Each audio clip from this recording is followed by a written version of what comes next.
aka bitta narsa anaqa ekan, o'rtoqlar men ko'rdim, gaplashdim. Pullarni olib yo'q qolishmasak. Hozir mashinga bog'lanib qo'yanu hamma narsa. To'g'ri. Pulni olib yo'q qolishdi. Ular ko'rishayotgan bo'lsa agar o'zligiga hisob bersin, lekin unaqa bo'lmaydi. Ishni biz bitiraylik, o'zlari uyalib qolsin. Xudo xolisa ishlarni chiroyli qilib, yorug' yuz bilan o'rnatib beraylik. Bizni kuzatadigan ko'pchilik bilishadi.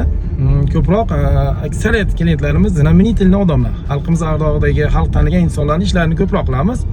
Bizga My5 kanalining prodyuseri Afzal aka aloqaga chiqqanlar. Aka, siz bor xizmat bor, keling, yangi xonadon qurganmiz, shu joyga darvoza qilib bersangiz deb chaqirdilar. Hozir boraman, u kishidan primo intervyu olamiz, ishlarni maksimal chiroyli qilib, arzon qilib bitirib berishga harakat qilamiz. Kuzatib boringlar, ular bilan to'g'ridan-to'g'ri suhbatimizni video qilib joylashga harakat qilamiz. Afzal akani o'zlari ham ko'chada kutib turibdilar bizni. Xudo xolisa hozir ishlarni chiroyli qilib bitirishga harakat qilamiz. 100 obyektimiz razmerlarini oldik. Xudo xolisa bu joy nolini qirarib akalar chiqazib berishgan ekan. Betoni ustidan pastgacha 60 cm aniq nol olingan. Qurilish davom etmoqda. Usta kerak gazini bosib bitirib qo'yishadigan bo'ldi. Biz darvozani olib kelguncha bu joyda tumbalar tayyor bo'ladi. Shu o'rnatishimizga yuqorisi yopiladi. Qilingan uylar xayrli bo'lsin, xudo xolisa hammaga shunaqa go'zal uylar qurish nasib qilsin. Temir ishlariga murojaat qilaverasizlar. Bu joyga rom zakaz qilganman, rangini ko'ring, shunga xillab berasiz deyishdi. Mokr asfalt. Hozirgi urfdagi rangi qilingan ekan zakaz. Biz ham darvozani shunaqa rangga bo'yab beramiz.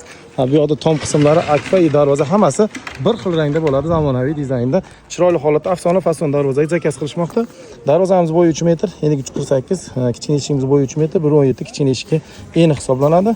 Hozir hamma materiallar haqida podrobniy tushuncha beramiz aka. Xalqimiz ardog'idagi ko'plab san'atkorlarning hurmatiga erishgan, foydali, ibratli roliklari bilan o'zlarining YouTube'dagi katta filmlar bilan mashhur bo'lgan Afzal aka bilan yuz ko'rishdik. Assalomu alaykum aka. Sog'ligingiz yaxshi. Rahmat, sog' bo'ling. Tanishganimdan xursandman.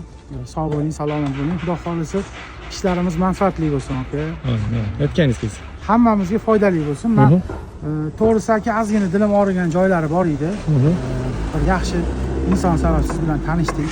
Mana hozir baylashdik. Menga narx-navolar yoqdi. Hammaga taklif qilaman, o'rtoqlar.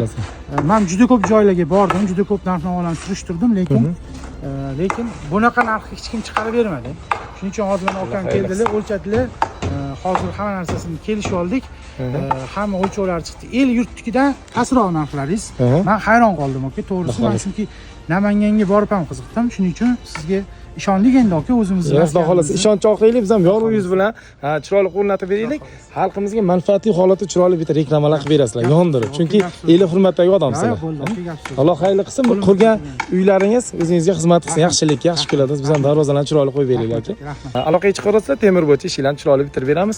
Aka, ishonchdan avvalo rahmat. Biz tanlaganingiz uchun xursandmiz. Sog' bo'ling, salomat bo'ling. Bitta ko'rib hammanglar tanidinglar, qaranglar. Shunaqa yaxshi insonlar bilan Shavkat Zulfiqor akamiz orqali, reklamalarimiz orqali tanishib qoldik. Xudo xolasa ishlarni chiroyli bitirib beramiz. Xalqimizga xizmat qilamiz. Aka, bitta narsa anaqa ekan, o'rtoqlar, men ko'rdim, gaplashdim. Pullarni olib yo'q qolishmasak. Hozir mashinga bog'lanib qo'yanu hamma narsa. To'g'ri. Pulni olib yo'q qolishdi. Ular ko'rishayotgan bo'lsa agar o'zligiga hisob bersin, lekin unaqa bo'lmaydi. Ishni biz bitiraylik, o'zlari uyalib qolsin. Shunaqa bo'lsin. Alloh xayrli qilsin. Sog' bo'ling. Rahmat.